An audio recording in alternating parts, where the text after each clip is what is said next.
The last time anyone saw Betty Lee alive, she was talking on a telephone. The next day, her body was found in the New Mexico desert. The forensic evidence revealed there were two perpetrators who left the scene and drove off into the desert. A discarded cell phone revealed why.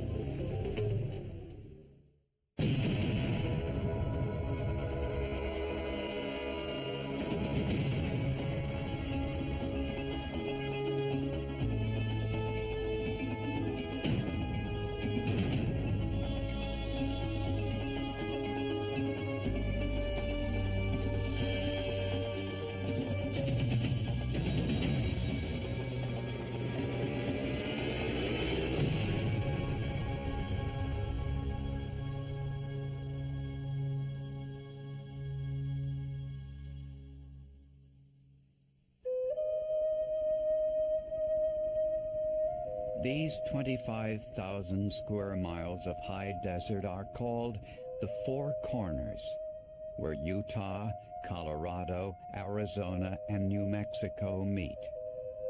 It's home to America's largest Native American population, including the Navajo, Hopi, Ute, and the Jicarilla Apaches. There is some violent crime in these parts, but not a lot. So it was a surprise in June of 2000 when an electrical worker saw blood on a remote stretch of road. A short distance away, in the bushes, was the body of a young woman. It was quite obvious when I saw the body that we had a homicide. And a very brutal one at that. A knife and a sledgehammer were found in the brush nearby. The victim was identified as 36-year-old Betty Lee from Shiprock, New Mexico, about 30 miles away. Betty was a Native American, a Navajo, divorced with 5 children. She had been going to school to become a nurse. My Aunt Betty was a very happy person. She loved everything about life. I mean, her kids were her #1 priority, and then school. And that was why she was back in school, was to make life better for them.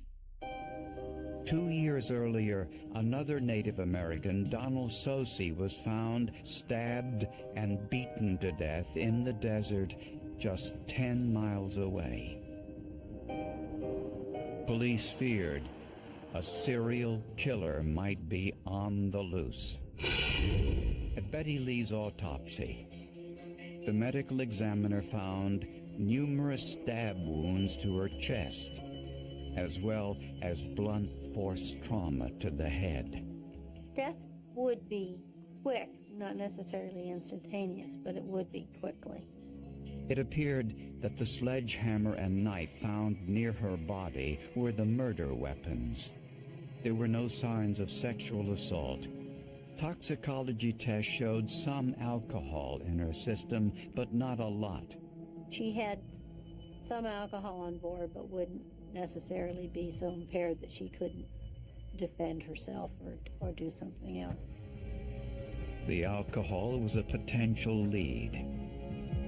A quick check of the local bars indicated Betty Lee spent her last night in a place called the Turnaround.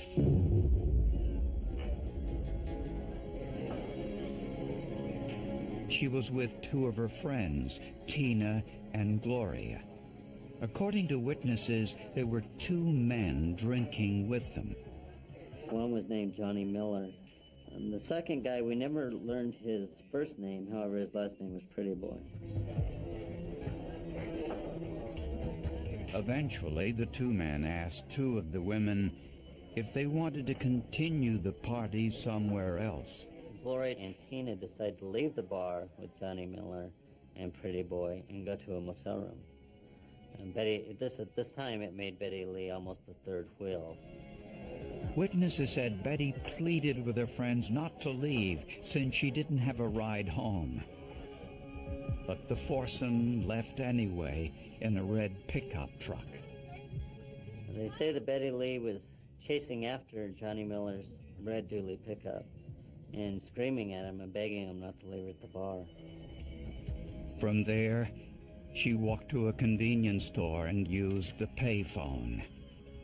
Betty called the Shiprock Dispatch Center, where she asked the dispatcher to contact her brother, who's a Navajo Nation police officer. But her call didn't go through. A witness said she hung up the phone and cried. When the witness looked again, Betty was gone. Investigators wanted to know what happened from the time she made that telephone call to when she was murdered in the desert.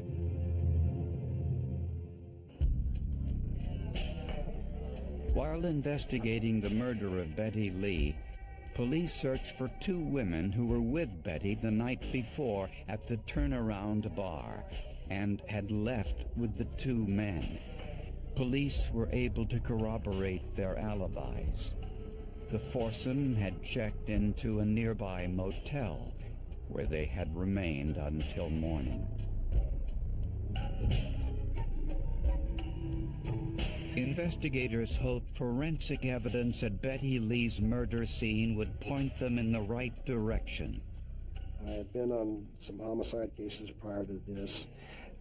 At this point in time, this was the most extensive and the most horrific I had seen. After dusting both the sledgehammer and the knife, there were no fingerprints on either one. So that was a dead end. Not far from Betty Lee's body were some tire tracks and some shoe impressions. Both were revealing. The shoe impressions told investigators there were two killers. One wore men's boots, size 13. The other wore Converse brand basketball shoes, size 10. The third set of shoe prints were the victim's sandals. The tire impressions near the body were the size found on a car, not a truck. Yet, there were 3 different tires. I've not seen a vehicle with 3 kinds of treads like that before. It's the only one I've ever seen. May happen, but I haven't seen it. The 3 different tire impressions led away from the crime scene, down the road a short distance, then turned off, heading into the desert. I wanted to find out where them tracks are leading, why were they out there, because at times you might have more than one crime scene too. There's always that possibility there might have been another crime scene out there. Police decided to follow the tracks, having no idea where they would lead. The trail went on and on, deeper and deeper into the desert. At times we noticed that the tracks crisscrossed each other, so we'd have to take time and figure out what direction we wanted to go because they overlapped each other.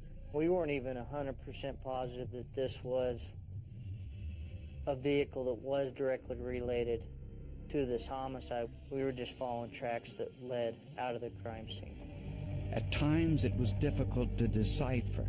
Where are these tracks leading? Why are they here? Over the next 3 or 4 hours, we followed tracks, and when we lost them, we'd get out, walk, look for them, pick them up again, drive some more till we lost them again. And this went on for mile after mile after mile. And then the trail stopped. Nearby were tire impressions from several different vehicles. Apparently there had been some sort of meeting. was obvious. The vegetation had been tore up. There was ruts in there. The sand was tore up. And then I started picking up several different shoe impressions.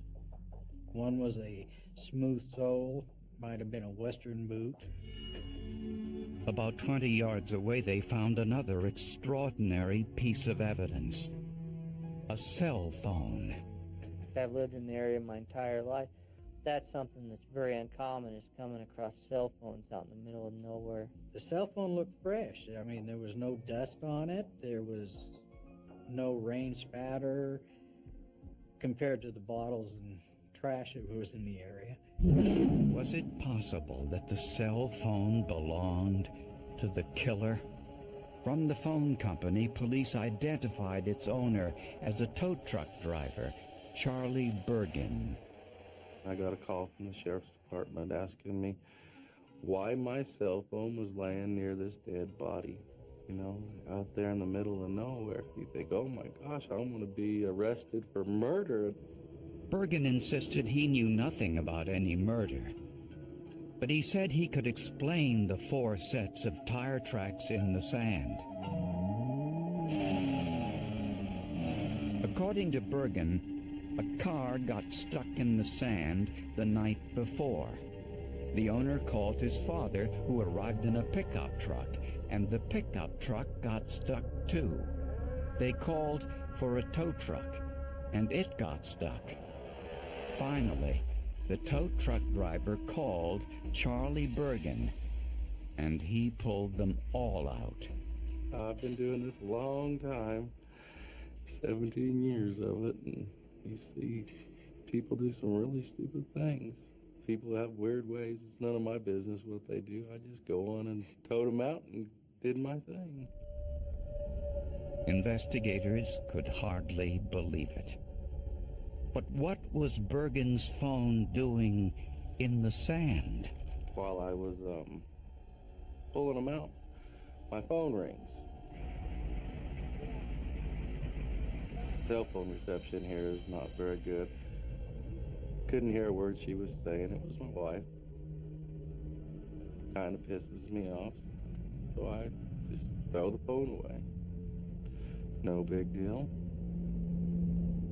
Investigators were now faced with a dilemma. Either Charlie Bergen had just told one of the biggest lies they'd ever heard, or he had come face to face with Betty Lee's killers.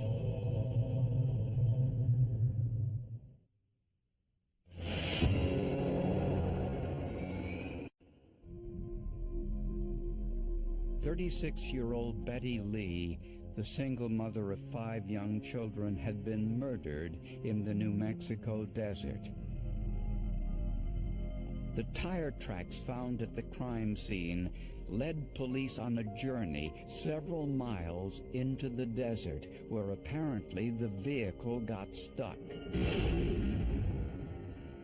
Charlie Bergen, a tow truck driver, told police he was called to the scene to pull the vehicles from the sand and was paid for his services with a check. It was signed by 31-year-old Bobby Fry, a construction worker who had a police record. He seemed nervous in a kind of a weird way.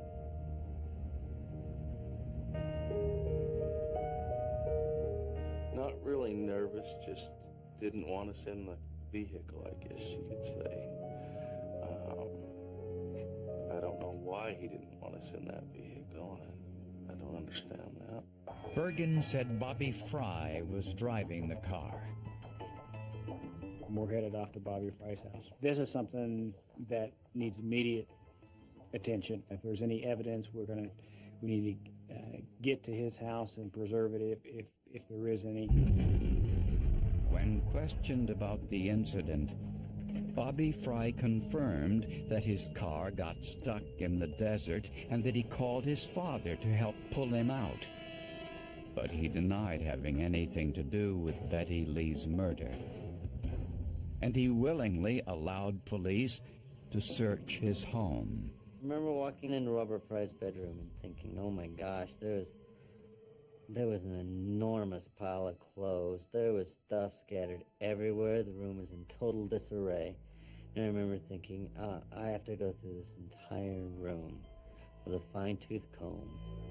In the pile of clothes, investigators found a black T-shirt and a pair of size 13 boots, the same size as the impressions found at the crime scene. Bobby Fry said his friend Les Ang was with him the night before. In Ang's home, police confiscated his clothes and a pair of Converse brand basketball shoes, size 10, the same size as the impression found at the crime scene. The clothing and the murder weapons, the knife and sledgehammer, went to Rod Englert, an expert in blood spatter analysis. He examined Bobby Fry's shirt. Under enhanced lighting, Englert noticed tiny blood droplets.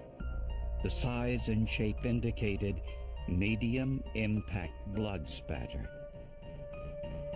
He found the same size and shape blood droplets on Bobby Fry's boots. To Englert, this told a story.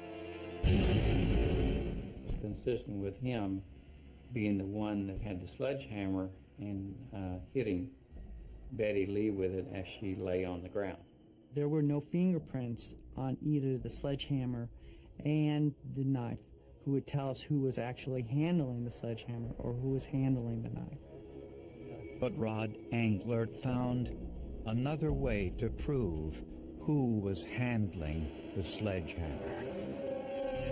Under a microscope, Englert discovered tiny traces of sand and blood deeply embedded in the shoulder of Bobby Fry's shirt.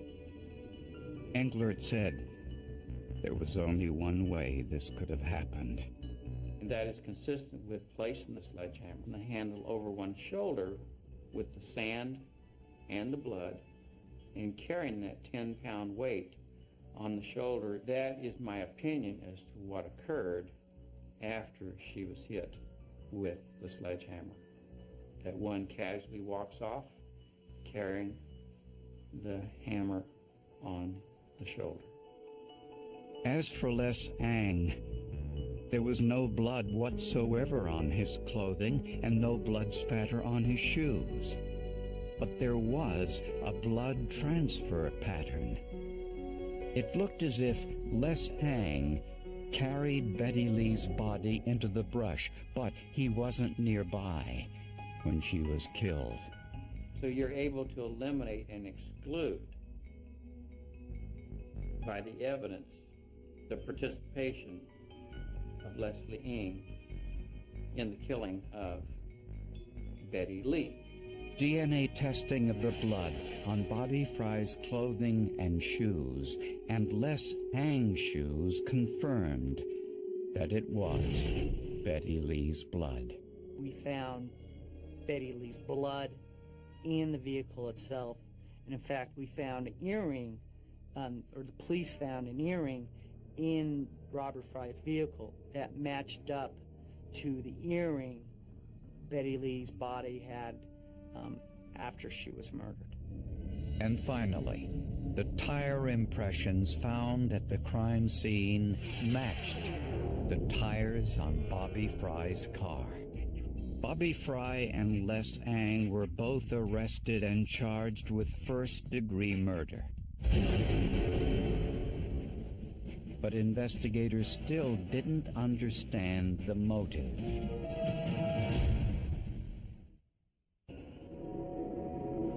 When confronted with the overwhelming amount of forensic evidence, Bobby Fry denied he was involved, but Les Ang confessed.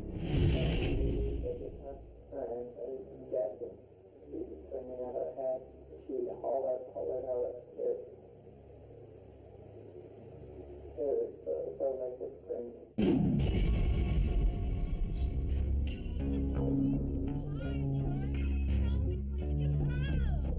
the night of the murder, Betty Lee found herself without a ride home when her friends left the bar with two men.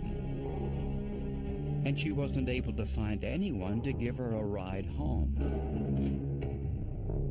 According to Les Ang, Bobby Fry was angry that night. He had gotten into a bar fight earlier and was looking for trouble. That's when they saw Betty Lee crying near the payphone.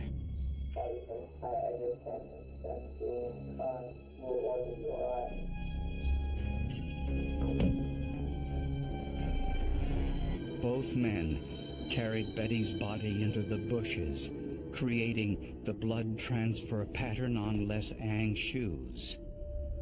The two left the murder weapons at the scene, along with their shoe and tire prints. Their trail led into the desert, where they planned to do some joyriding. But they ran into trouble. In a colossal blunder, Fry's car got stuck in the sand. He called his father, who also got stuck. They called a tow truck, and it got stuck too. Ultimately, it was Charlie Bergen who got them out. Had it not been for Charlie Bergen's cell phone that he threw in anger when his wife called while he was pulling the cars out of the sand, police might never have solved the case. You know, when I got that call that day from my wife, I thought, oh, God, what does she want this time? You know, just called me up to bug me all the time. But it was probably the best phone call I'd ever got in my life.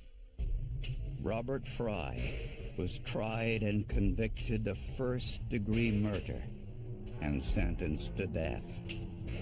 Les Ang testified against him and received a 40-year sentence. Bobby Fry was later convicted of 3 other murders, including that of Donald Sosi, the Native American whose body was discovered 2 years earlier, just 10 miles away from where Betty Lee was murdered. Betty Lee's family members are grateful for the work of law enforcement and the forensic evidence that identified her killers. We really appreciate their efforts in bringing justice to her murder. Betty Lee did not deserve to die, and no one deserves to die in such a horrible, terrifying manner. This was one of the worst situations you can even imagine for a woman's last moments on Earth. It's horrible. A memorial now sits on the site of Betty Lee's murder, a reminder not only of a life senselessly lost, but the scientific investigation that put her killers behind bars. The evidence at the scene, as well as the evidence we recovered on follow-up, made the difference in this case. The physical evidence is always the most important factor of the trial process if it's available. Physical evidence doesn't lie.